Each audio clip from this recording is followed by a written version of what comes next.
opinás sobre la posición de las tortugas, que es otro punto difícil dentro de los reptiles en general? Y este es un caso muy interesante porque es una discusión un poco tardía con respecto a otras que se han dado respecto a las relaciones, ¿no? Estos conflictos entre diferentes señales o fuentes de evidencia. Y en este caso, bueno, se suma no solo es la molecular y la paleontológica o morfológica, sino también la del desarrollo, ¿no? Y de la embriología, que está aportando, digamos, una tercera posición en todo este debate. Y esto se ha abierto, digamos, en el cambio de siglo, ¿no? A partir de los últimos años de los 90 y es un debate que se ha acrecentado en la última década. Así que me parece que es una de las preguntas más interesantes que hay en la actualidad. En los últimos años la evidencia que ha surgido, digamos, favoreciendo la posición junto con los arcosaurios desde el punto de vista molecular, realmente es bastante considerable, ¿no? En esto creo que desde el punto de vista puramente morfológico, es donde menos argumentos tenemos para inclinarnos por un lado o por el otro. Y el motivo, creo, de eso es que las tortugas son un grupo extremadamente modificado respecto a cualquier otro reptil, ¿no? Entonces, cuando discutíamos entre las posiciones de los diferentes grupos de lepidosaurios, hay una posición morfológica, digamos, clásica, que está basada en homologías que se ven claramente. Creo que en el caso de las tortugas hay tantas transformaciones de todo su esqueleto que realmente cualquier comparación con grupos actuales de reptiles involucra reconocer transformaciones gigantes y en donde el establecimiento de homología se vuelve muy difícil. Y en este caso los fósiles no ayudan en lo más mínimo, porque las tortugas aparecen hace 230 millones de años y cuando aparecen ya son tortugas. Tortugas con todo lo que eso implica, ¿no? Solamente en los últimos años han aparecido algunos fósiles en China que son, los podemos ver como ciertamente un poco transicionales, odontoquélicos. Para dinosaurios. Claro, exacto. Pero aún así de las tortugas más primitivas, los parasaurios, hay una distancia enorme, ¿no? El surgimiento del caparazón, la reorganización de todo su esqueleto postcraneano. A ver, yo estuve buscando para el libro de Sistemática y Filogenia algunos caracteres morfológicos que los apoye un poquitito más a este Arkelosauria, y estuve encontrando, pues no había encontrado en ningún lado un listado, y estuve juntando cosas desde el ojo hasta el pene de las tortugas y qué sé yo, y hay más de una coincidencia. No estoy seguro en cuanto a la homología y tampoco lo hice desde un punto de vista filogenético para testearlo, claro. Pero uno empieza a mirar con otros ojos la morfología de las tortugas, se empiezan a encontrar algunas características morfológicas. Porque, qué sé yo, Riepel se basaba únicamente en el tarso o en algo así muy pequeño de la morfología para hacerlos parecidos a los lepidosaurios, pero creo que hay un conjunto de otras cosas que lo hace parecer a los arcosaurios, y a mí me convence mucho la hipótesis con los arcosaurios. No tanto quizás como algunos que ya los quieren hacer parecidos a los cocodrilos, porque algunos los ponen, y me parece quizás ya estirar demasiado. Claro, pero claro. Con los arcosaurios sí.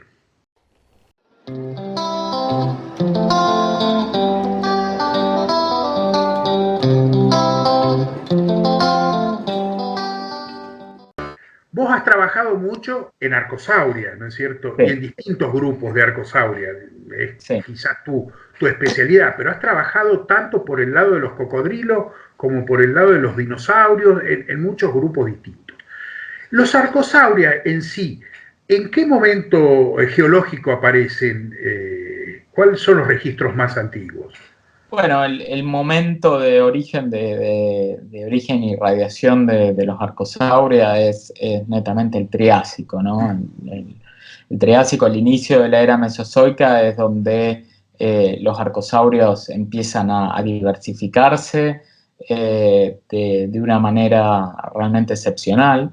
Eh, digamos, tenemos que tener en cuenta que el límite pérmico Triásico, hace 250 millones de años, fue la extinción masiva más importante que se conoce en el registro fósil, y el mundo y la biota cambió de manera radical, un antes y un después, y en ese después, en el que se inicia la era mesozoica, con el Triásico siendo el primer periodo, se da la gran diversificación y origen de muchos grupos modernos. Y si vamos, los arcosaurios son uno de ellos y tuvieron un protagonismo absoluto en los ecosistemas terrestres en las primeras épocas del Mesozoico, pero si nos vamos al origen de las tortugas, también se da al Triásico, al origen de los lepidosaurios también se va al Triásico, el origen de los manuros también está en el Triásico, entonces los mamíferos también están en el Triásico, entonces muchos de los grandes grupos modernos de vertebrados que conocemos, al menos de tetrápodos, las radiaciones y sus orígenes se dan ahí en el Triásico, por lo cual es una época muy, muy especial para comprender lo que es la biodiversidad de reptiles o de tetrápodos actuales. Pangea se amalgama, se cohesiona de fines del Pérmico, inicios del Triásico, y todo el Triásico está surcado por esta gran masa continental, que obviamente no solo unía geográficamente a muchas regiones que hoy en día están dispersas, sino que también generó unas condiciones paleoclimáticas muy, muy particulares, básicamente un clima, digamos, muy, muy continental en lo que es el centro de Pangea, el desarrollo de un sistema de circulaciones oceánicas muy diferentes a los actuales, que obviamente son modeladores del clima, como lo sabemos hoy en día. Hay reconstrucciones sobre un sistema de megamonzones muy, muy importante que fue básicamente determinante en lo que fue el desarrollo de los ecosistemas terrestres en esa época. Entonces, es una época muy, muy interesante desde el punto de vista no solo, digamos, biológico, evolutivo, sino también ambiental y climático, porque nos está presentando una Tierra muy, muy diferente de la que conocemos hoy en día. Y básicamente, después de esa aparición, las radiaciones se produjeron en dos grandes linajes, uno que va a llevar a los cocodrilos actuales y otro que va a llevar a las aves actuales. Bueno, tenés uno que son los ornitodira, que va para... Ornitodira, ahí está. Claro, están los pterosaurios más los dinosaurios y que van a las aves, y el otro linaje que tiene dos nombres, Crocodilotarsi o Pseudosuchia, que básicamente incluye a todo el linaje de reptiles arcosaurios que van hacia la línea de los cocodrilos actuales, ¿no? Entonces, el punto final, digamos, en lo que es la diversidad actual, básicamente son los cocodrilos y las aves, y en cada linaje vemos una gran diversidad de formas que exceden, digamos, por largo lo que es la diversidad y la disparidad morfológica y los tipos corporales que vemos hoy en día representados en las aves y los cocodrilos. Ambos grupos son arcosaurios muy modificados respecto a la condición ancestral, ¿no? ¿Cómo sería el arcosaurio ancestral? El que no es cocodrilo, el que no es ave, ¿qué características morfológicas o ecológicas podés predecir que tenga ese ancestro hipotético? Sí, en base a los fósiles, grupos fósiles que conocemos, cuando nos vamos hacia la base de los dos linajes, también a los primeros grupos externos encontramos formas que son cuadrúpedas, que son de un tamaño moderado, es decir, animales de 1,5 metros, como mucho. Animales que tienen en muchos casos una postura más erguida de lo que conocemos hoy en día en muchos reptiles. Y animales esencialmente terrestres, ¿no? Rara vez se ven casos, digamos, de animales muy acuáticos con muchas adaptaciones a la vida acuática, ¿no? Netamente un grupo continental de reptiles de tamaño medio, de 1 metro a 1,5 metros de largo, de hábitos terrestres.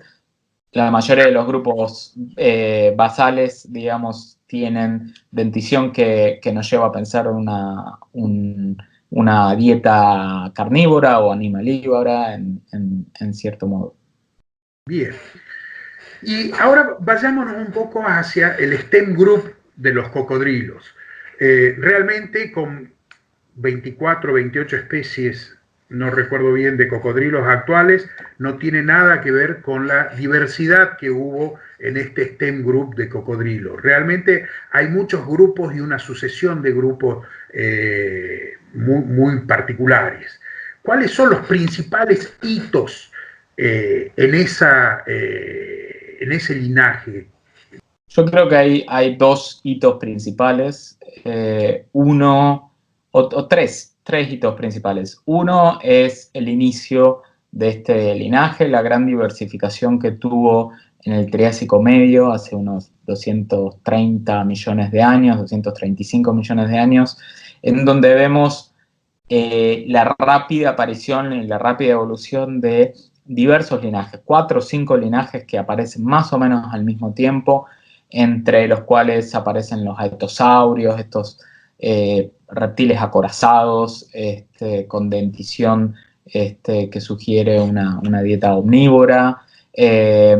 Aparecen los rawizukios, que son grandes predadores, con muchas convergencias en lo que hace a su anatomía craneana con lo que es los terópodos, los dinosaurios carnívoros. Aparecen los primeros crocodilomorfa, que son el linaje que luego va a dar origen a los cocodrilos. Aparecen los fitosaurios, que son esta primera incursión en el modo de vida acuático o anfibio de los arcosaurios, con rostro largo y alguna similitud, digamos, a lo que vemos hoy en día de manera convergente con los cocodrilos. Entonces, estos animales fueron componentes muy importantes de las biotas continentales en la segunda mitad del Triásico, y realmente ese fue un hito muy importante, ¿no? Realmente se vuelven muy preponderantes, muy dominantes en los ecosistemas, ¿sí? Desarrollando modos de vida anfibio, predadores terrestres, omnívoros, es decir, ocupando diferentes roles ecológicos, realmente lo que se llama una radiación adaptativa, ¿no? Ese es el primer evento importantísimo, durante 30 millones de años fueron muy importantes. El segundo evento es obviamente la extinción del Triásico-Jurásico, que hace 200 millones de años, que lo que ocurre en esta extinción es la desaparición de toda esta maravillosa diversidad de arcosaurios pseudosúquios, y el único linaje que sobrevive son los crocodilomorfa, ¿sí? Y los crocodilomorfa, que son el grupo que va a dar origen a los cocodrilos modernos, ahí en el Jurásico inicial, luego de esta extinción, tienen una nueva explosión evolutiva, ¿sí? Y ahí vemos el origen de, digamos, por ejemplo, el único grupo de arcosaurios completamente adaptados a la vida marina, los cocodrilos marinos, los Thalattosuchia. Vivir en el medio marino no es moco de pavo, como quien diría, porque es un medio, digamos, mucho más hostil fisiológicamente que el agua dulce, ¿no? Entonces, la adaptación al medio marino es algo que se dio contadas veces a partir de formas terrestres, ¿no? Y en los arcosaurios se dio una sola vez, que es los Thalattosuchios, los cocodrilos marinos. Ocurre en el Jurásico luego de esta gran extinción. También surgen todo un grupo de cocodrilos herbívoros, con dientes multicuspidados y masticación del mismo modo que vemos en los mamíferos, cosas que pensábamos que eran únicas de los mamíferos o de algunos dinosaurios. Bueno, los cocodrilos desarrollan esta dentición con oclusión diente a diente, facetas de desgaste, movimiento antero-posterior de la mandíbula, toda indicación de su dieta herbívora. ¿Qué grupo es el de los herbívoros, perdón? Hay tres eventos de herbivoría, de aparición de la herbivoría en los cocodrilos. Uno son en los protozoarios basales, en el Jurásico. Luego en el Cretácico se dan dos grupos. Uno son los notozoarios, de gran diversidad aquí en el sur de Gondwana, especialmente en Sudamérica. Y el tercero es un grupo muy pequeño en el Cretácico tardío, hace unos 80 millones de años en Europa. Todo este STEM Group que me acabas de contar, ¿hay registros fósiles en Argentina? ¿Qué importancia tienen los yacimientos argentinos en esta parte de la historia? El grupo, digamos, de los crocodiliformes, que son los que durante mucho tiempo se llamó crocodilia, que incluye las formas más relacionadas con los cocodrilos actuales.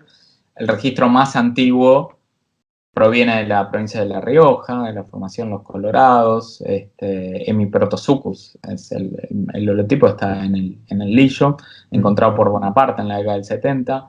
Y luego, a partir de ahí, el registro argentino, especialmente en el Cretácico, Jurásico y Cretácico, tiene una diversidad y una calidad fantástica. Este grupo de cocodrilos marinos que mencioné anteriormente, si bien está presente en todo el mundo, los mejores ejemplares preservados en 3 dimensiones vienen de la cuenca neuquina. Luego estos cocodrilos herbívoros del Cretácico, los notozoarios, tienen una diversidad en Sudamérica, especialmente en Brasil y en Argentina, fantástica. Realmente nos muestran tipos adaptativos completamente desconocidos en otras partes del mundo. Entonces, especialmente para entender toda la diversidad ecológica y morfológica que tuvo el grupo en el pasado, el registro argentino y sudamericano es excepcional y es clave, ¿no? Bien.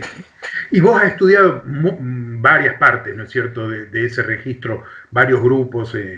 Sí, tanto las formas terrestres como algunos trabajos en las formas marinas, muy abocado a lo que es la filogenia de este grupo y entender la diversidad. Una de las cosas que hemos logrado establecer en los últimos años es lo que llamamos la monofilia del gran grupo Notosuchia, este gran clado de formas exclusivamente terrestres, típicas del hemisferio sur, que dominaron en muchos ecosistemas actuales, muchos ecosistemas del sur de Gondwana, en Sudamérica, pero también en África y en Madagascar, y que realmente tuvieron una diversidad ecológica, una disparidad morfológica muy llamativa, ¿no? Se dan casos, por ejemplo, de depósitos en el Cretácico en donde en el mismo lugar encontramos viviendo, digamos, simpátricamente 7, 8 especies diferentes de cocodrilos. Y esta coexistencia se explica por la diversidad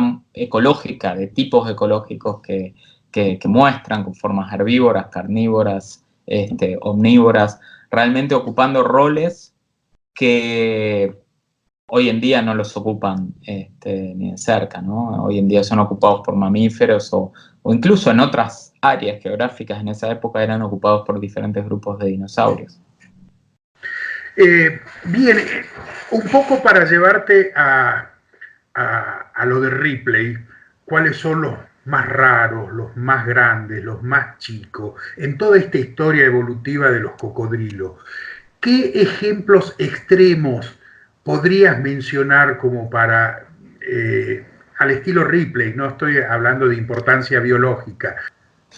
Bueno, creo que sin dudas uno de ellos son los metriorrínquidos, el grupo de cocodrilos marinos más adaptados a la vida acuática, animales que hoy en día, digamos, ya sabemos que tenían, bueno, sus miembros completamente transformados en aletas. El miembro anterior parece el de una ballena, un ictiosaurio, básicamente tienen ulna y radio discoidales, solo el húmero es un poco alargado, después todos los huesos son pentagonales, formando realmente una aleta. Tenían una cola hipocerca, está doblada hacia abajo, y hay impresiones de tejido blando que tienen un lóbulo dorsal en la aleta, digamos, para una aleta como si fuera la de un tiburón. Animales que sabemos que tenían glándulas excretoras de sal en sus prefrontales, siempre se habían caracterizado por tener estos prefrontales extremadamente grandes. Hoy en día, a través de tomografías computadas y de esqueletos fantásticamente preservados en la cuenca neuquina, vemos el relleno de esos prefrontales que tienen la marca de lo que es una glándula, posiblemente excretora. Es decir, una adaptación realmente como vemos hoy en los cetáceos, ¿no? Muy extrema. Otros animales, digamos, realmente muy, muy diferentes son, como mencionaba antes, los notosuquios, con estos dientes multicuspidados. Hay una especie en particular que se llama Simosuchus, que la describimos hace unos 20 años casi ya, del Cretácico de Madagascar. Y es realmente un animal impresionante. Tiene dientes multicuspidados con 5 o 6 cúspides por diente. Tiene un hocico extremadamente corto. Parece el cráneo de un pequinés, uno de estos perros con el cráneo extremadamente corto, muy ñato, ¿no? El hocico, la parte rostral es extremadamente corta y ancha, ¿no? Tiene una boca así de ancha. Esta es una de las formas interpretadas como herbívoros. Creo que ellos se llevan el premio de lo raro, por lo diferente a lo que es la imagen que nos hacemos cuando escuchamos la palabra cocodrilo, ¿no? Pero tenemos cocodrilos realmente que han sido gigantescos, como el Purosaurus o cocodrilos de Brasil, en donde realmente han sido muy grandes. Sí, hay registros de varios grupos ya dentro de lo que es el Crown Group, de los cocodrilos, digamos, más parecidos a los vivientes. Hay varios grupos que desarrollaron, digamos, realmente tamaños gigantescos de 10, 12 metros de longitud. En Sudamérica se da en el caso de un linaje de caimanes gigantes, con el Purosaurus es un ejemplo de este linaje. Pero también en el norte de Sudamérica y en África, en el Cretácico, mucho antes, cocodrilos del mismo tamaño se desarrollaron, como Sarcosuchus.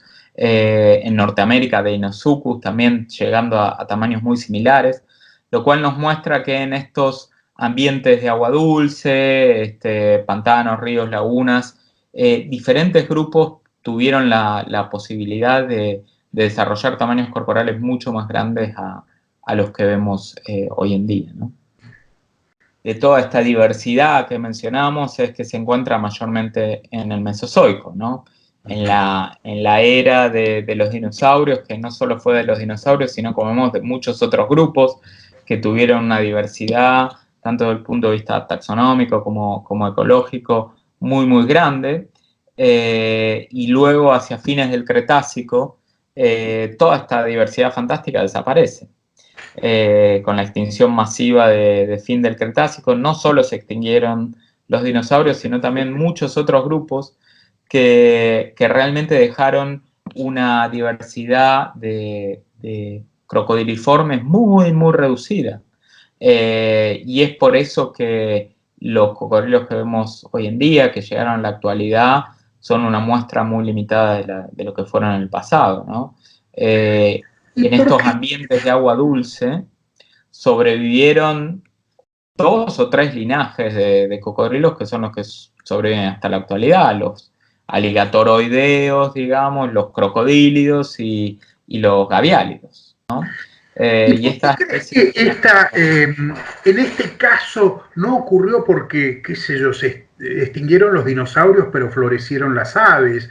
¿O se extinguieron muchos grupos de terápsidos y florecieron los mamíferos? Y los anfibios también florecieron, etcétera, etcétera. ¿Qué pasó? ¿Por qué los cocodrilos no florecieron cuando quedaron todos estos nichos ecológicos vacíos por toda esta gran extinción? Los que sobrevivieron fueron básicamente organismos adaptados a un tipo de vida muy particular, que es básicamente un hábito de vida anfibio, en donde la alimentación se da con un comportamiento muy particular en el medio acuático solamente. Su locomoción, su modo de locomoción está muy transformada respecto a lo que eran ancestralmente los cocodrilos, y precisamente adaptando su desplazamiento de manera muy eficiente en el agua, pero no tanto en el medio terrestre. Entonces, pudo haber sido que ese modo de vida que lo llevó a florecer en el ámbito acuático fue un callejón sin salida desde el punto de vista evolutivo que les impidió volver al ámbito terrestre para diversificarse en grupos de otros hábitos tróficos.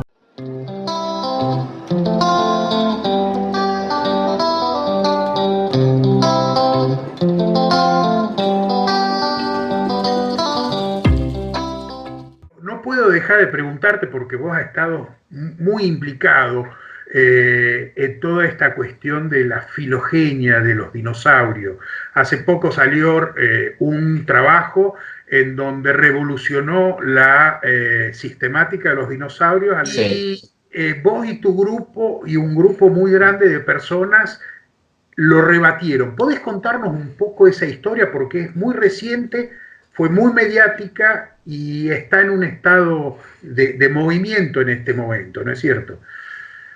Sí, tradicionalmente, digamos, se reconocieron tres grandes grupos de dinosaurios: los terópodos, típicamente de hábitos carnívoros, que luego dieron origen a las aves; los sauropodomorfos, que son estos gigantes cuadrúpedos de cuello largo; y los ornitisquios, que incluyen una gran diversidad de formas, mayormente herbívoras, como incluyendo formas acorazadas, como los anquilosaurios, formas con osteodermos, como los estegosaurios, o cuernos, como los ceratópsidos. Estos tres grupos se habían organizado desde hace más de 150 años en dos grupos. Uno era Saurisquia, que juntaba saurópodos y terópodos, y otro era Ornitisquia, que era el grupo que estaba separado. Esto realmente fue aceptado por la comunidad durante mucho tiempo, fue avalado por numerosos estudios filogenéticos en las últimas 3 décadas, y el año pasado, hace un año y medio, salió un trabajo de unos colegas ingleses que proponían un rearreglo diferente en la base de estos linajes, en los cuales sostenían que los ornitisquios eran el grupo hermano de los terópodos, es decir, los carnívoros, y quedaban los sauropodomorfos como el tercer grupo separado. Y realmente esto fue, digamos, un shock para toda la comunidad, y con un grupo de colegas revisamos la base de datos, las matrices de datos que utilizaron estos autores para llegar a este resultado filogenético, y lo que encontramos es, bueno, una serie de omisiones, de errores que había que corregir, como muchas matrices de datos, que luego de hacerlo se revertía a la formulación tradicional, en el cual Saurisquia era monofilético, juntando a terópodos y saurópodos, y los ornitisquios quedaban por fuera.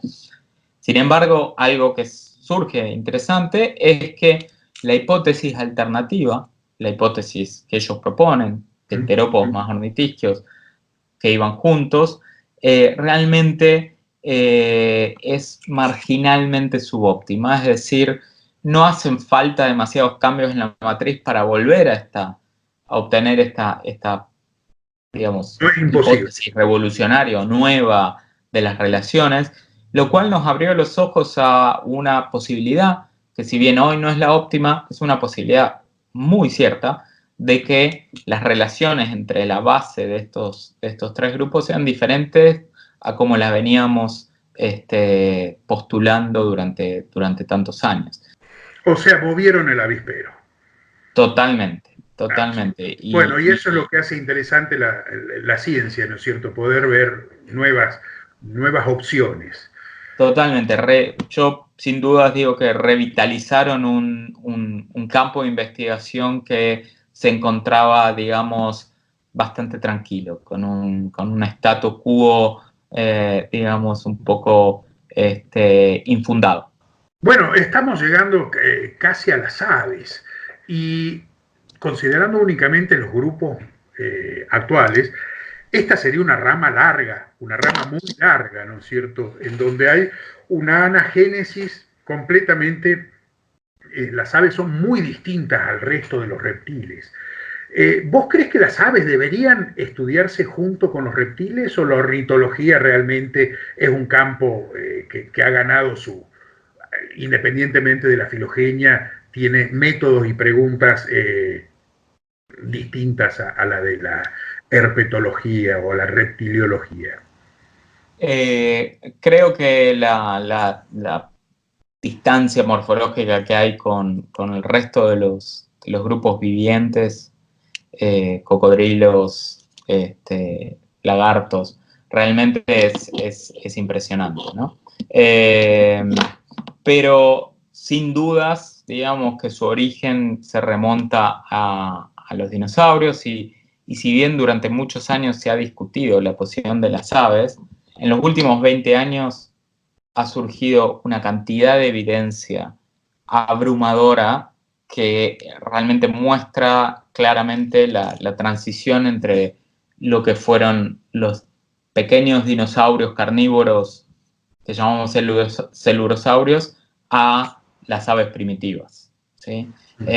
Hoy en día, esto principalmente debido a los cientos de descubrimientos ocurridos en el norte de China, en donde una serie de depósitos realmente fantásticos se descubrieron en los últimos 20 años que nos han brindado miles y miles de especímenes nuevos, de esqueletos completos, de toda una serie de formas transicionales que realmente uno tiene un gran problema, que es decir, dónde terminan, digamos, los dinosaurios y dónde empiezan las aves, ¿no? Hasta Archaeopteryx estaba claro, era el primer ave, tenía plumas, tenía alas, y las otras eran animales terrestres más grandes. Bueno, esa diferenciación entre aves, incluso aves primitivas y dinosaurios carnívoros, se borró completamente. Hoy sabemos que hay toda una gran diversidad de formas, que todas eran emplumadas, tenían diferentes capacidades de vuelo, hubo diferentes experimentos en lo que fueron los tipos de vuelo. Entonces, si nos remontamos a hace 100 millones de años y nos ubican en el noreste de China y vemos esos ecosistemas poblados de todas estas criaturas, nos sería imposible a primera vista decir esto es un ave, esto es un reptil. Hoy en día lo podemos hacer porque se extinguieron todas estas formas intermedias y a simple vista yo veo un gorrión, veo un cocodrilo y digo esto es un ave, esto es un reptil. ¿Sí? Y un niño de 4 años lo puede hacer. Ese tipo de continuidad es la que hoy en día, digamos, no podemos ver, pero en el pasado vemos a través de los fósiles que existió. Entonces los paleontólogos realmente han acortado esta rama larga gracias a un excepcional registro fósil, que se dio básicamente en el centro de China, en Mongolia, etcétera. Y conocés, ¿por qué se han encontrado estos fósiles tan peculiares? ¿Qué características sedimentológicas permitieron estos extraordinarios yacimientos de esos lugares? Bueno, son depósitos muy particulares porque son depósitos de origen lacustre. En estos depósitos de origen lacustre, el grano es muy fino, se forman a partir de depósitos de barro, básicamente. Entonces, ese barro tan fino copia muy fielmente la impresión de muchos tejidos blandos, incluyendo las plumas. ¿sí? Lo que ha ocurrido en China en los últimos 20 años es básicamente una explotación de estas canteras paleontológicas a un nivel que nunca antes se había realizado en la historia de la paleontología. En China en los últimos 20 años se han encontrado, no sé, 5.000 especímenes de este tipo. Y realmente el tamaño, cuando uno ve el tamaño de las excavaciones que han hecho, realmente uno se explica por qué han aparecido tantos fósiles, ¿no? El origen de esta explosión se debe a una mezcla de condiciones, una combinación de condiciones muy particulares que se dio en China. Una, sin dudas, es el incremento de lo que fue el apoyo de parte del sistema científico chino al desarrollo de la ciencia, en particular en este caso a la paleontología, en donde institutos que tenían 50, 60 años de tradición y que eran muy modestos, pasaron a tener un financiamiento realmente comparable al de las mejores universidades de Estados Unidos. Eso influyó de manera inequívoca en lo que fue el desarrollo de la paleontología en China y en el desarrollo de todas estas excavaciones. Pero también se da un fenómeno social muy importante a nivel rural en estas áreas de China, en donde muchos campesinos se dedican a explotar canteras, no tanto con un fin comercial, sino en búsqueda de fósiles, y debido a que tienen digamos, una recompensa económica por encontrar estos fósiles. Hay mucha gente que vive en aldeas que está dedicada a la búsqueda de estas lajas y con un conocimiento, digamos, muy empírico, saben en qué tipo de lajas buscar porque han estado excavando durante 10, 15 años y saben en qué niveles es más probable encontrar fósiles de un tipo o del otro. Entonces, esta combinación de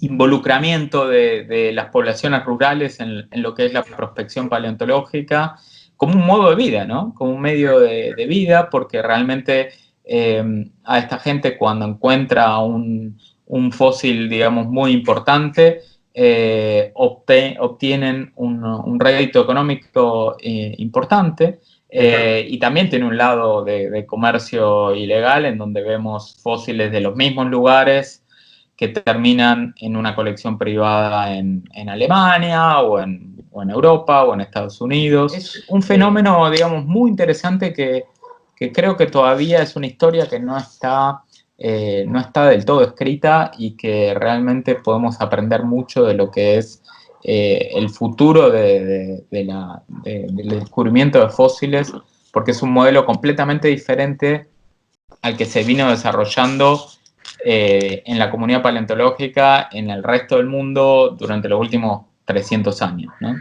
Básicamente se debe al financiamiento de la ciencia y sobre todo por parte del Estado.